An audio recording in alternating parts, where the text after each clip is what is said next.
Moncton's fourth City Hall building is located at the northwest corner of Assumption Plaza. To this day, it remains one of the most recognizable examples of brutalist architecture in New Brunswick. A large complex called Assumption Place was conceived in 1970 that consisted of a 20-story office building for Assumption Mutual Insurance, a 10-story CN-operated hotel, a large plaza, and a new city hall. The $12 million project was designed by Moncton architects Bélanger, Roy, Blanchette, and Albert. The project would use significant amount of local tradespeople and consist of largely New Brunswick-sourced materials.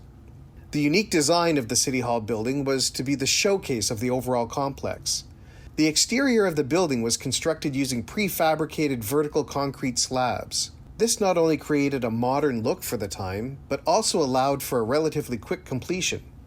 This City Hall building replaced an adjacent stone structure that had been in place since 1916, when the city's population was approximately 15,000 citizens. By the time the new building was completed, Moncton's population had grown to approximately 48,000 people.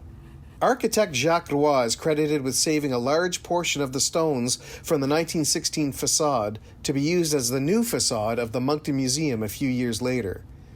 This facade is now an imposing feature in the entrance lobby of Resurgo Place. By the mid-1990s, the city once again outgrew its municipal building.